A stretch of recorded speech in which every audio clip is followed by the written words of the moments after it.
할렐루야. 옆에 있는 분들과 한번 인사할까요? 뭐라고 하면 좋을까요? 부드러워집시다.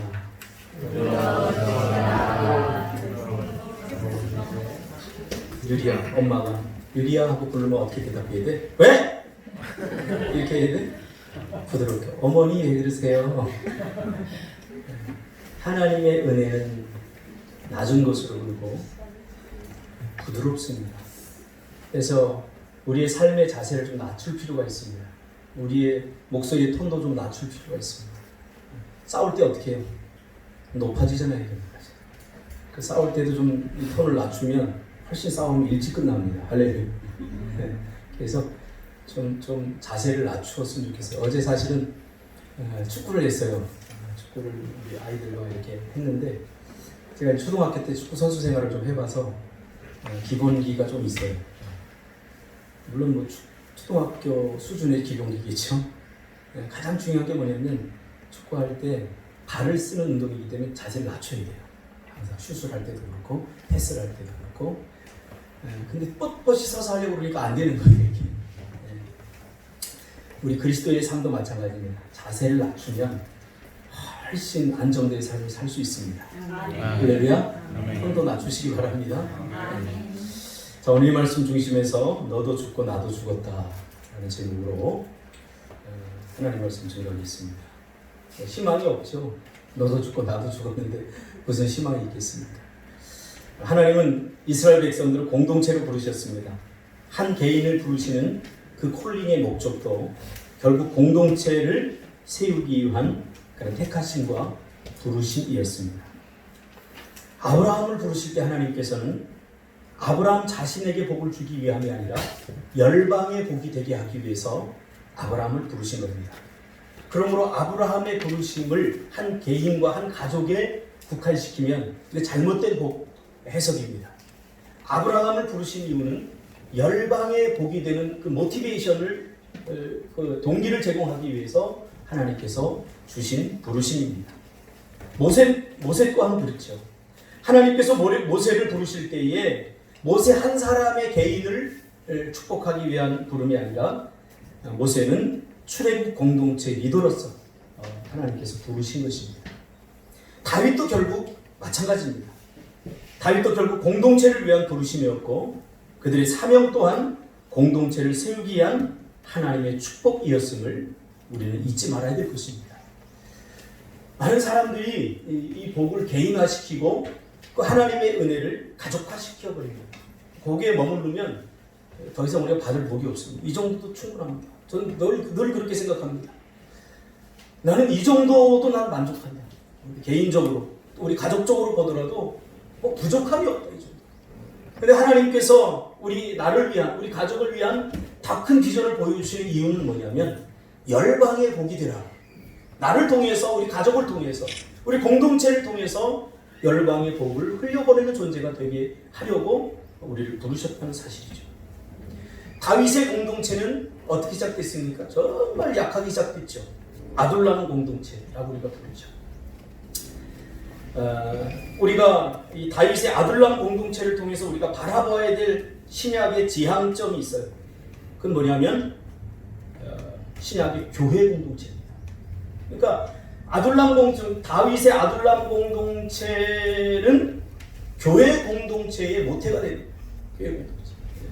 그런데 이 아둘람 공동체는 어떤 사람들이 모였습니까? 환난당한 자, 빚진 자, 원통한 자 이런 사람들이 모였잖아요. 그러니까 우리 교회에 모여있는 사람들은 우리가 생각하기에 그렇게 성숙되고 우리가 생각할 때 그렇게 완벽한 사람들이 아니라는 사실을 우리가 기억해야 됩니다. 그리고 전번주에도 그래서 설교했지만 서로를 주신 것은 서로의 부족함을 채워주기 위해서 주신 거예요. 서로의 연약함을 다른 사람이 잘못되게 보이면 내가 봤으면 그거 나한테 있는 거예요. 그러면 그 사람의 부족함을 채워줘야 되는 거죠. 그래서 부부가 필요한 거고 우리 교회에 같이 공동체를 하나님께 주신 거예요.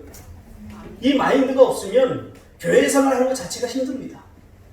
인생 사는 것 자체가, 가정생활하는 것 자체가, 부부 생활하는 것 자체가 너무 힘들어요. 왜? 남편을 자꾸 바꾸려고 하고 아내를 자꾸 바꾸려고 하거든요. 어떤 모습으로? 내가 원하는 모습으로. 내가 원하는 모습으로. 그게 힘든 거예요. 그러니까 앞으로 그렇게 바라보시기 바랍니다. 자녀도 마찬가지잖아요. 자녀도 바라볼 때 자녀가 완벽하면 딱 태어나자마자 완벽하고 어머니 저 효도하겠습니다. 그러면 무슨 재미가 있겠어요. 그런 아이를 낳았다는 사람 저는 한 번도 못 봤어요. 철저하게 도와줘야 돼요. 채워줘야 돼. 부족함. 자녀를 키울 때 여러분 얼마나 속상합니까 진짜. 내 속으로 낳지만 패주고 싶을 때가 우리 자녀들이 있구나. 조심해야 돼요.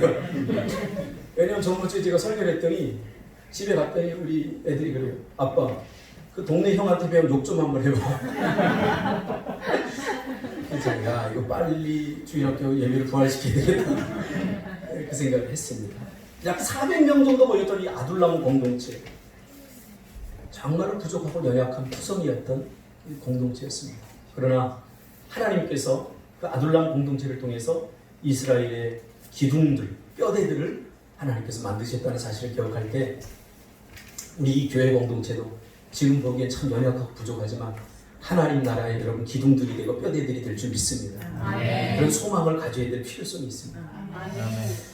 하나님은 이 땅 위에 한 영혼, 한 사람을 천하보다 귀하게 여기시며 사랑하지만 그러나 그들이 함께 모여 같이 더불어 살아가야 한다고 말씀하고 있는 것입니다.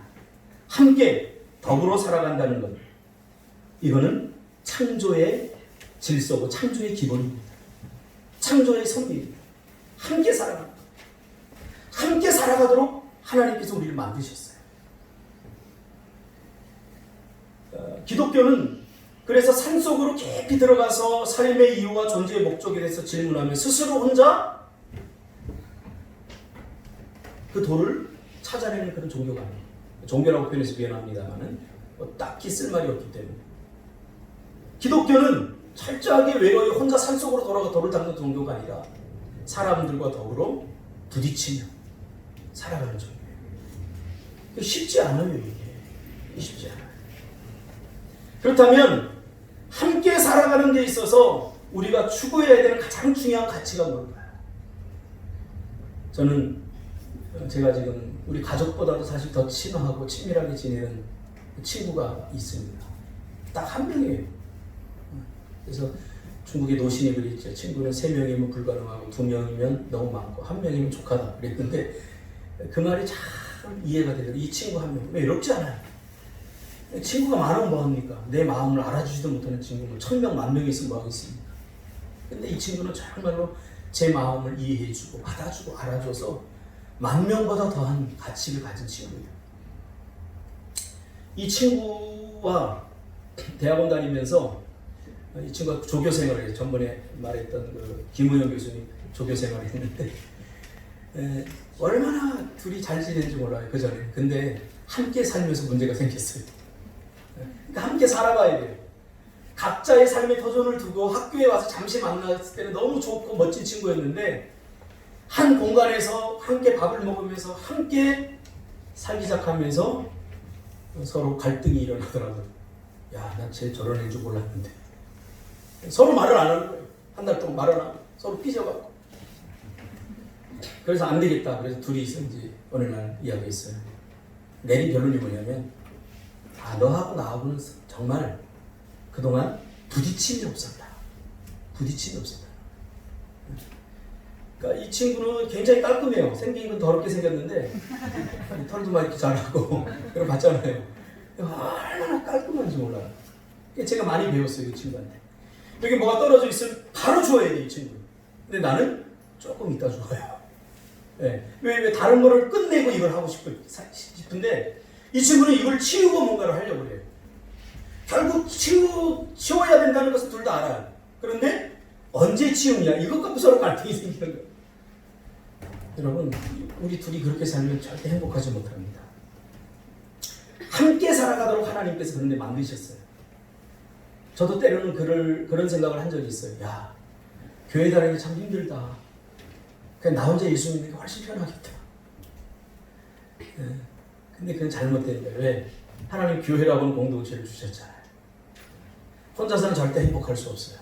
하나님 그렇게 창조했기 때문에. 그러면 함께 살아가는 데 있어서 우리가 추구해야 될 가장 중요한 가치가 뭘까? 그것은 바로 일치입니다. 하나 돼. 함께 살아가되 하나 되지 못하면 힘들어집니다. 마음이 하나 되고 뜻이 하나 되고 생각이 하나 되지 못하면 함께함이 복이 아니라 함께함이 얼마나 힘든 고통인지 몰라요. 죄를 짓고 에덴 동산에 쫓겨나는 우리 인간의 역사는 갈등으로 정체되어 있지 않습니까? 갈등이란 자기 주장에서부터 시작이 되는 거예요. 나는 이렇게 먹고 싶은데, 나는 통닭이 먹고 싶은데 민지는 김치가 더 좋아. 통닭을 먹는 사람의 입장에서는 김치 냄새가 싫은 거예요. 그럼 이걸 어떻게 맞추겠어요? 함께 하려고, 행복하려고 서로 함께 만났는데 함께하는 복이 되지 못하는 경우가 너무나 많다는 거죠. 그러니까 갈등이 왜 생기냐? 자기 주장에서부터 시작되는 거예요. 내 생각, 내 방법, 내 경험, 내가 하고 싶은 욕망과 욕구를 강하게 주장할수록 갈등은 심화가 되는 거죠. 갈등은 결국 분리를 만들어냅니다. 너와 내 마음이 하나였는데 둘이 되게 만들고 셋이 되게 만듭니다. 그리고 서로 간에 심리적 거리를 두게 만들고 공간적 거리를 두게 만들어요. 여러분, 나와 마음이 맞지 않는 사람과 함께 하고 싶습니까? 거리를 적당히 두고 싶잖아요. 공간적인 거리를 두고 심리적인 거리를 두고 점점 멀리하게 되죠. 그래서 뭐가 일어나요? 분리가 일어나요. 그 갈등으로 인해 갈라지고 찢긴 상처는 고스란히 고통이 되어서 서로를 찌르고 상처를 내게 돼 있죠. 결국 지옥을 경험하게 되는 겁니다. 하나님께서 하나님의 형상대로 우리를 만드셨어요. 그 만드신 이유가 뭘까요? 일치를 경험하기 위해서 만든 거예요. 교제, 코이노니아라고 하는 거예요. 하나님께서 우리를 만드신 목적이 교제하기 위해서 만들었다고 그랬잖아요. 그 교제, 코이노니아라고 하는 말은 단순히 그냥 먹고 놀고 노는 그게 아니라 마음이 합한 상태를 경험하기 위해서. 합일. 하나님의 마음이 내 마음이 되고 내 마음이 하나님의 마음. 생각해 보세요. 요즘 제주의 석양은 코로나답지 않습니다. 얼마나 아름답습니까? 그 석양을 보면서 와 하고 있는데 옆에서 누군가가 너무 멋지다 그러면 이게 행복한 거예요.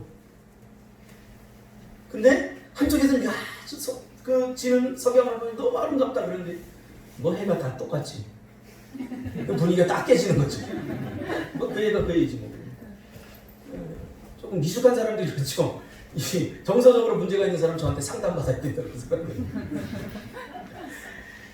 꽃을 보고 감격하고 새소리를 들으면서 뭔가 마음이 뭔가 파릇파릇하고 이게 건강한 마음, 이게 살아있는 마음 아닙니까? 하나님의 마음과 내 마음이 다르지 않을 때 우리는 행복을 경험하게 됩니다. 세상이 주지 못하는 기쁨을 얻게 되는 거죠.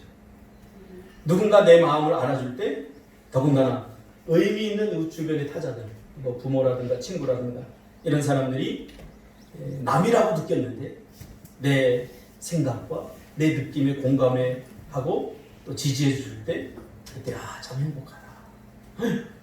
정성호 집사님 가끔 저를 감동시켜요. 목사님도 그래요? 나도 그런데. 그럴 때 더 가까워짐을 느껴요.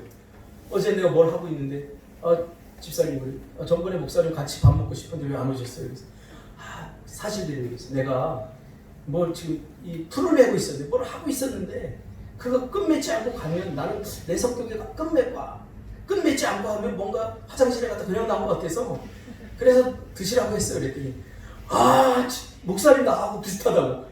근데 이해를 받은 거잖아요. 공감을 받은 거잖아요. 그러니까 얼마나 편해지는지 몰라요. 그래서 우리 마음 가장 깊은 곳에는 일치를 향한 그리움들이 다 있습니다. 저 사람 마음이 내 마음과 같았으면 좋겠다. 저는 목회를 하면서 그런 마음을 가장 많이 갖습니다. 혹여 여러분들 가운데 누군가 미운 사람이 있다면 그러지 않았으면 좋겠어요. 왜? 저는 안 미워하거든요. 이렇게 이쁜데 미워할 구석이 어디 있겠어요? 제발 안 그랬으면 좋겠어요. 제 마음이 됐으면 좋겠어요. 누군가 우리 가운데 어려운 일에 닥쳐 있으면 기도한 아들이 잘 됐다. 셀통이다. 안 그랬으면 좋겠어요. 저는 마음이 너무 아파요. 너무 아파요. 너무 힘들어요. 그래서 목회자가 부모가 된다는 말이 맞아요. 목회자는 잘 되는 사람만 볼 수 없어요. 왜냐하면 힘들어하는 사람이 보여요. 그냥 보려고 해서 보는 게 아니라 잘 되는 사람 보고 대가리 잘한다, 그래 좋지, 이렇게만 해주고 싶은데 저기 또 힘들어하는 사람이 있으면 이쪽으로 눈이 가기보다는 이쪽으로 자연히 가게 돼요. 이게 하나님의 심정이 아닐까 생각합니다. 하나님도 마찬가지입니다. 우리 모두에게는 우리 마음 가장 깊은 곳에서 일치를 향한 그리움이 다 있습니다. 이해받고 싶고 지지받고 싶고 공감받고 싶은 것, 그게 바로 일치를 향한 그리움 아니겠습니까? 아내는 남편이 내 마음을 좀 알아줬으면, 근데 남편들은 잘 몰라요, 얼마나 둔한지. 그래서 여자들은 표현해 주시기를 주님의 이름으로 축복합니다. 이게 일치를 돕는 행위입니다. 여자들은 그냥 짜증만 내지 자기의 마음을 잘, 그것도 몰라, 내 마음 몰라, 모릅니다. 아니 이거 얼마나 오래 살았는데 그것도 몰라? 절대 몰라요. 표현을 해줘야 돼요. 기도는 표현 아닙니까? 하나님 앞에. 그래서 기도하라는 거예요. 우리의 모든 필요를 하나님 다 하셔요. 전부를 다 하셔요. 그런데 왜 기도하라고 할까요? 하나님은 교제하고 싶은 거예요. 그 표현을 듣고 서로 기브 앤 테이크 하고 싶은 거예요. 여러분, 저 같은 경우는 이 마음이 통하는 사람을 만나면 정말 행복해요. 마음이 통하는 사람. 어제도 제 제자가 이렇게 왔어요. 와서 이런저런 이야기를 하는데, 이 제자의 핵심이 뭐냐면 목사님처럼 이야기를 들어주고 지지해주고 마음이 통하는 사람이 없어서 힘들어요. 여러분, 서로 부부간에 서로 지지해 주시기 바랍니다. 아멘. 할렐루야. 아멘. 서로 지지해 주시기 바랍니다. 아이고, 20년, 10몇 년을 살았는데 그것도 몰라 그러면 안 돼요. 아, 우리 남편이 외롭구나. 남편들은 외로울 때 동굴에 숨잖아요. 동굴에 도망다니고 피해다니고 혼자 있기를 원하고 그러잖아요. 그럴 때는 저 인간이 어디 있나 위치 추적해가지고 혹시 바람 피는 그러지 말고 놔두세요. 동굴에서 실컷 또 동굴에서 실컷 또 고독을 씹다 보면 또 나오고 싶은 마음이 있어요. 그렇죠? 정성훈 집사님. 이렇게 스스로 나올 때까지 기다려주는 거, 이게 공감하고 지지해주는 거 아니겠습니까? 마음이 통하는 사람 만나면 정말 행복합니다. 이런 관점으로 교회를 바라본다면 교회는 우리가 생각하는 꿈꾸는 공동체가 아닙니다. 여러분이 생각하는 그런 멋진 공동체가 아닙니다. 교회는 죄로 말미암아 갈라진 세상에서 일치를 경험하라고 주신 하나님의 선물입니다. 아멘. 우리가 어디 가서 이런 일치를 맛보겠습니까? 요즘 우리 명균 집사님하고 좀 깊은 대화들이 많이 나와요. 근데 명균 집사도 비슷한 고백을 하더라고요. 어디 가서 내가 이런 이야기를 듣겠습니까? 교회에서만 주의 영, 성령이 내 안에 있고 저 안에 있는 성령이 서로 교제할 때 얼마나 기쁘겠습니까? 근데 정작 교회에서 일치를 경험하지 못하고 오히려 가장 불일치를 경험하는 장소가 어떻게 하다 되어버리는지, 하나님을 사랑하고 교회를 사랑하는 사람들의 한결같은 고민, 교회가 교회다워져야 한다는 것이죠. 그렇지 않습니까? 이 말은 하나님의 마음과 하나 될 때 가능히 있습니다. 하나님의 마음, 정말 죽도록 미운 사람이 교회에 있을 수 있어요. 더 많아요. 저는 사촌이 땅을 사면 배가 아프다, 가장 이게 적절한 게 표현되어야 될 것이 교회라고 생각합니다. 제가 보니까 그렇더라고요. 세상 사람들도 옆 사람이 잘 되면 지지해주고 칭찬해 주는데 교회 다니는 사람들 옆 사람이 잘 되면 오히려 시기하고 질투하지. 이게 잘 그 사람의 기쁨이 내 기쁨이 되는 경우가 그렇게 많지 않아요. 물론 겉으로는 그렇게 해주겠죠. 마음속으로 어떤지 아세요? 하나님, 저 사람 나보다 기도 안 하는데, 저 사람 주일 성수도 안 하는데, 저 사람 뭣도 안 하는데, 그러면서 왜 저 사람은 근데 저렇게 잘 되고 나는 못 되는 거예요? 항상 이렇게 생각해요. 그러지 마세요. 정말 기도하는 사람이 저 잘 되면, 기도 안 하는 사람이 잘 되니 나는 얼마나 더 잘 될까? 할렐루야. 이런 마음이라도 가지고 사세요. 제가 좀 비루하긴 하지만 그래도 어쩔 수 없어요. 그의 잘됨이 내 잘됨이라는 사실을 모르기 때문에 그런 거예요. 여러분 생각해 보세요. 모든 가족 안에서도 다 독립적으로 다 자아를 떨어뜨려 놓고 생각해 볼 때 부모의 입장에서 자식이 잘 되는 게 좋잖아요. 내가 잘 되는 거잖아요. 왜냐하면 부모와 자식 간의 관계성이 있기 때문에 그래요. 얘가 잘 돼야 된다. 근데 독립적으로 볼 때는 독립적으로 개체를 다 떨어뜨려 놓고 보면 자녀가 잘 되는 것이 내가 기뻐할 수 없어요. 그렇죠? 그러니까 우리 교회 공동체도 마찬가지. 저 사람이 곧 나고 내가 저 사람이에요. 그렇다면 저 사람의 아픔이 내 아픔이 되어야 되는 거죠. 저 사람이 잘 되는 것이 곧 내가 잘 되는 것이죠. 너와 나는 다르지 않기 때문이에요. 너와 내가 어떻게 하나가 되죠? 성령으로 하나가 됐기 때문이죠. 이게 다르지 않아요. 네가 잘 되는 것이 곧 내가 잘 되는 거예요. 왜 그래요? 아브라함의 복을 왜 우리가 기뻐해야 돼요? 아브라함의 복 안에 우리가 같이 포함되어 있기 때문에. 아브라함이 나고 내가 아브라함이기 때문에. 그래서 아브라함이 100만 원의 복을 받으면 그 100만 원을 자기만을 위해 쓸까요? 아브라함 공동체를 위해서 흘려보내는 거죠. 그러니까 모두의 복이 되는 거예요.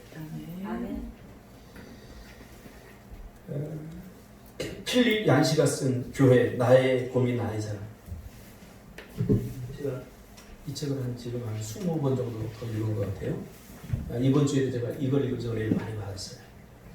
공동체에 대한 설교를 하다가 이거 읽으면서 사실 교회를 하나님께서 일치를 경험하라고 우리에게 축복과 은혜를 경험하라고 이 교회를 주셨는데 사실 이 교회가 우리의 고민거리 아닙니까? 지금 현 시점에서는 교회다운 교회를 찾기 위해서 우리가 얼마나 힘듭니까? 교회에서 상처를 받고 함께 신앙생활하는 사람들에게 아픔을 겪지 않습니까? 이제 이 땅에서 교회는 정말 나의 사랑하는 공동체이지만 그러나 또 가장 큰 고민거리를 안겨주기도 하는 것이 바로 교회입니다. 천덕꾸러기, 뜨거운 감자가 되어가고 있죠. 뭐가 문제일까요? 제가 목회를 하면서 성도들이 가장 힘들어하는 부분이 무엇인지 제가 깨닫게 되었습니다. 정말 내가 원하는 교회 다니고 싶은 교회가 별로 없다는 거예요. 내가 마음에 드는 교회가 별로 없다는 거예요. 뭐가 좀 마음에 들면 목사가 마음에 안 들고, 목사가 마음에 들면 성도들이 마음에 안 들고, 성도들이 마음에 들면 교회 분위기가 마음에 안 들고, 안 드는 것 투성이죠. 그래서 저는 교회를 14번 옮긴 사람도 봤어요. 그분은 저한테 늘 매일 와서 문제거리를 가지고 이야기를 해요. 그분이 주님의 마음을 가졌다면 주님의 마음이 내 안에 있고 내 마음이 너의 마음에 있고 마음에 안 드는 그 부분이 내 속에 있다는 사실을 그가 알았다면 그의 문제가 내 문제였다는 사실을 알았다면 얼마나 좋을까? 그런 생각을 갖고 있지만 제가 직접적으로 이야기하지 못했어요. 저는 이렇게 이야기해주고 싶었어요. 그분한테. 네가 문제야. 시원하다. 근데 끝끝내 마침내 이야기를 못해서 15번째 교회로 갔어요. 그의 좁은 교회를 향한 이 탐험은 언제 끝날지 저도 잘 모르겠어요. 빨리 끝났으면 좋겠어요. 죽어서 끝나지 않았으면 좋겠어요. 그럼 이런 문제, 교회에 대한 문제는 교회의 문제일까요? 아니면 한 개인의 신앙의 문제일까요? 오늘 사도 바울은 갈라디아 교회의 이 불일치의 문제를 십자가에서 해결하려고 몸부림치고 있습니다. 하나 되기가 얼마나 어려운지 우리는 잘 알지 않습니까? 그러니까 중국집에 가서 메뉴를 고르는데도 정말 취향과 기호가 다 다릅니다. 어떤 사람 짜장면, 주구장창 짜장면 드시는 분이. 우리 헌재는 뭐 먹니? 중국집 가면? 짜장면. 할렐루야. 고마워. 헌영이는? 먹고 싶지 않아? 볶음밥. 그거 봐요. 예제에도 없는데 막 나오잖아요. 이렇게 우리는 다양해요. 그런데 그래서 헌재는 짜장면을 좋아하는구나. 그 다음에가 짜장면 시켜주면 목사님 너 짜장면 안 먹을래요? 너 전번에 짜장면 좋아한다고 그랬잖아. 오늘은 왠지 기분이 짬뽕 먹고 싶어요.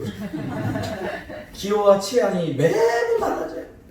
이게 우리 인간의 본성이고 우리 사람들의 삶의 현실이에요. 그러니 누구한테 맞출 수가 있어요. 이거를. 취향은 날씨에 따라 달라지고 기분에 따라 달라지죠.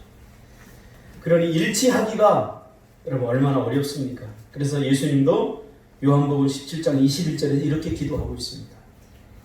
아버지 하나님께서 내 안에 계시고 내가 아버지 안에 있는 것 같이. 이게 얼마나 은혜가 되죠.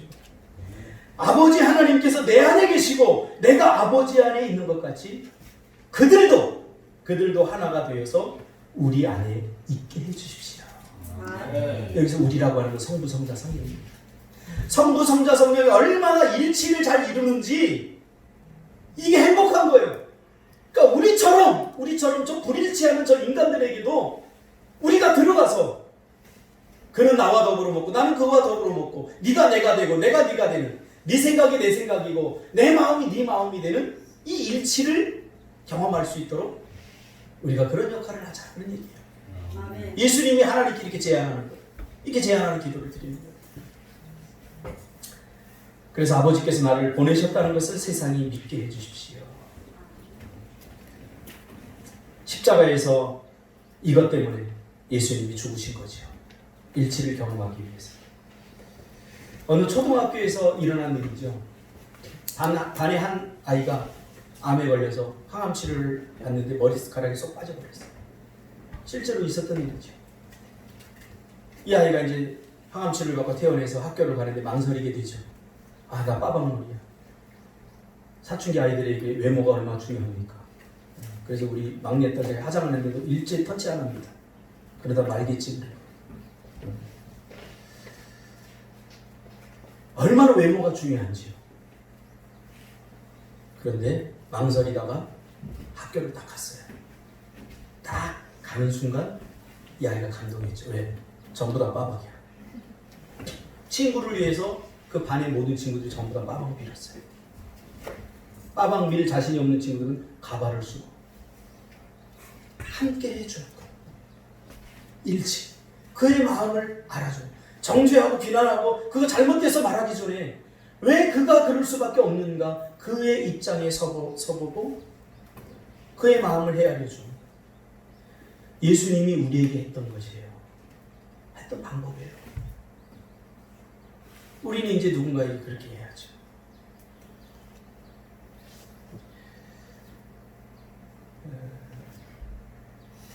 나는 오늘 본문에 보면 이미 죽었습니다. 과거에 나 예수를 믿는 순간 과거에 나는 이미 죽은 것입니다. 때로 이게 잔상으로 남아서 정말 내가 죽었다는 사실을 모르고 이렇게 설칠 때가 있어요. 그러니까 우리 성도님들 요거 분명히 얘기해요. 뭐냐면 나는 이미 죽은 거예요. 내가 죽이는 게 아니에요. 사도 바울이 십자가에 나를 날마다 죽인다고 한 이 표현은 뭐냐면 내가 죽었다는 사실을 인식한다 그런 표현이에요. 그러니까 우리 한글로 이거를 번역하면 약간 좀 이 표현이 좀 부족해요. 그러니까 우리가 뭐예요? 내가 죽어야 되는데 내가 죽지 못해서 그래요. 그러니까 내가 나를 죽이려고 하니까 안 되는 거예요. 아무리 죽이려고 해서 안 죽어요. 나는 이미 죽은 거예요. 할렐루야. 나는 이미 죽은 거예요. 그런데도 내 옛 자아가 확 올라와서 분노가 생기고 뭔가 이렇게 생기는 것은 잔상으로 남아있는 거예요.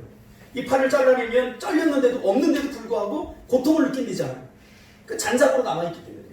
죄의 모든 문제가 해결됐음에도 불구하고 죄가 잔상으로 남아서 내 삶을 묶어버리는 거예요. 그러니까 우리가 어떻게 해야 돼요? 화가 나고 힘들고 고통스러울 때마다 어떻게 됩니까? 나는 이미 죽었다. 죽었다는 사실을 인식해야 됩니다. 오늘 우리는 이것이 필요합니다. 너무 화가 나요. 자녀가 막 말을 안 듣는데. 그럼 어떻게 돼? 그 앞에서 나는 죽었다. 나의 옛 자아, 내 생각, 내 기분, 내 감정대로든 나는 죽었다 라고 선언을 해야 돼요. 할렐루야. 제가 장담을 하는데 그렇게 하면 훨씬 행복해집니다. 제가 그렇게 살아가고 있어요. 목회를 하다 보면 여러분 미운 사람 없는 줄 아세요? 저를 굉장히 괜찮은 사람으로 보지 않았으면 좋겠어요. 여러분 느끼고 여러분 경험하는 거 저도 똑같이 느껴요. 그런데 저는 하나님의 말씀으로 다시 돌아가려고 해요. 그러니까 얼마나 좋은지 몰라요. 내 삶이 좋은 게. 요한복음 5장 24절에 내가 진실로 진실로 너에게 이르노니 내 말을 듣고 또 나를 보내신 이를 믿는 자는 영생을 얻었고 심판에 이르지 아니하나니 사망에서 생명으로 옮겨느니라. 아멘. 사망에서 생명으로 옮기는 것은 현재 내가 예수를 믿을 때 과거의 모든 문제들 다 해결된 거예요. 아멘. 이미 죽은 거예요. 과거에 나는. 그렇죠? 현재는 생명을 얻었고 미래는 심판에 이르지 않아요. 시제로 다 정확히 되어 있잖아요. 그 시제에서 나는 이미 죽었다라고 생각해요. 여러분 죽은 사람들의 할렐루야. 네. 자, 여기서부터 이제 신앙이 출발돼요. 나는 내가 죽은 삶임을 날마다 인식해야 되는 거죠. 내 스스로 자기 욕망을 제어하고 욕심을 통제할 수 없습니다. 이것은 오로지 십자가에서만 할 수 있는 거죠. 그래서 사도 바울이 자기를 쳐 복종했다. 나는 날마다 죽는다라고 하는 표현은 자기의, 자기가, 자기 자아가 자기를 죽이는 게 아니라 이미 십자가에 자기가 죽었다는 사실을 인식하는 그 순간을 그렇게 표현하고 있는 거예요. 그래서 너무 화가 나지만 내가 죽었음을 말씀의 순종함으로 증명해 보이는 거죠. 내가 너무 화를 내야 될 시점이죠. 근데 내가 죽었다는 것을 우리가 어떻게 알아요? 너 화내면 안 돼 하고 말씀이 나에게 해주면 그 말씀의 순종함으로 내 화를 내지 않으므로 내가 죽었다는 사실을 증명해 내가는 거예요. 도저히 참을 수 없는 일, 누군가 나를 힘들게 하는 일, 그런 일 속에서 내 옛 자아대로 하지 않고 말씀에 사랑하라 하니 그 사랑을 보여줌으로써 내가 죽었다는 사실을 드러내 보이는 거죠. 무슨 말씀인지 이해하시죠? 우리는 다 똑똑하니까. 내가 죽지 않으면, 내가 죽었다는 사실 내가 모르면 누가 죽는지 아세요? 네가 죽어요. 한 가정의 남편이 시퍼렇게 살아있으면 아내는 초죽음이 되는 거예요. 그러나 내가 죽으면 네가 살아요. 우리 자녀들 기억하세요. 우리 부모님들이 부모님을 행복하게 할 수 있는 비결 딱 하나 가르쳐 드릴게요. 안 하더라도 할게요 하세요. 할렐루야. 엄마가 일어나 그러면 쳐 주무시더라도 네 엄마 일어날게요 그 한마디 하고 주무세요. 안 하더라도 하세요. 할렐루야. 그럼 부모님들 마음이 시원해집니다. 내가 할 거야. 이따 할 거야. 근데 왜 이렇게 작게? 내비다 종치듯이 패고 싶어요. 이해하세요? 너 왜 공부 안 했잖아? 왜 안 해? 이해하겠습니다. 할렐루야. 이런 사람이 큰 사람 돼요. 이게 성경적이에요.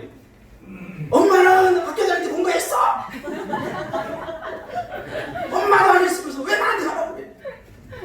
이렇게 말하는 우리 교회는 없겠지만 혹시 있으면 저한테 데리고 오세요. 제가 더 많이 사랑해 줄게요. 사랑받지 못해서. 내가 죽으면 부모가 죽으면 자녀가 살아요. 저는 이 안에서 그냥 하고 싶은 말이 얼마나 많은지 몰라요. 이 코로나 이거 기회 아닙니까? 이때 더 많이 책 읽고 더 많이 자기를 축적할 시간인데 큰딸 김하고 막 그 오전 내내 그냥 풀타임으로 지침해버려요. 속에서 이렇게 막 뭐가 끌어올. 저러면 안 되는데. 근데도 참아요. 왜? 내가 살면 제가 죽으니까. 내가 죽으니까 제가 살아요. 우리 예린이가 나한테 요즘 얼마나 잘하는지 몰라요. 아빠 식사하셨어요? 식사하러 오세요. 집사람이 고사리 따로 가면 우리 큰딸이 차려주고 예전에는 저 혼자 처먹었는데 요즘은 그냥 다 해놓고서 아빠 먼저 챙겨. 내가 죽으니까 네가 사. 네가 사니까 또 내가 살게 돼. 내가 살면 나 때문에 네가 힘들지 고통스러워집니다. 한국 교회가 힘든 것은 목사가 살아있어서 목사님 다 죽어요. 다 죽어요. 시원하시죠? 근데 성도도 죽어야 된다. 도당한 주제가 그거야. 너도 죽었음을 알아야 된다. 너도 죽었음을 알아야 된다. 나도 죽고 너도 죽었어요. 자, 근데 문제가 있어요. 상담의 현장에서 제가 가장 많이 경험하는 의심이 있어요. 요것만 하고 마칠 테니까 헌재야. 화이팅! 상담 현장에서 주로 상담에는 아내들이 많이 올까요? 남편들이 많이 올까요? 아내. 할렐루야. 아내들이 훨씬 훌륭합니다. 그러나 우리 교회는 남편들도 훌륭합니다. 제가 보니까 아내 못지않게 남편들도 우리 교회는 정말 훌륭해요. 아내들이 한참 상담을 받다가 저한테 이렇게 질문해요. 근데 목사님, 나는 상담을 받고 이렇게 회복되고 뭐가 문제인지 아는데 우리 남편은 몰라요. 그러니 내가 상담을 받으면 뭐예요? 내가 변하면 뭐예요? 저 인간이 안 변하는데. 그래서 상담 그만 받을래요. 나는 내가 죽은 거 알겠는데 쟤는 안 죽었다는 거지. 그래서 나는 죽고 싶지 않다는 거지. 내가 왜 굳이 나 혼자만 희생해야 돼? 왜 나 혼자만 헌신해야 돼? 언제까지 내가 참고 기다려야 돼?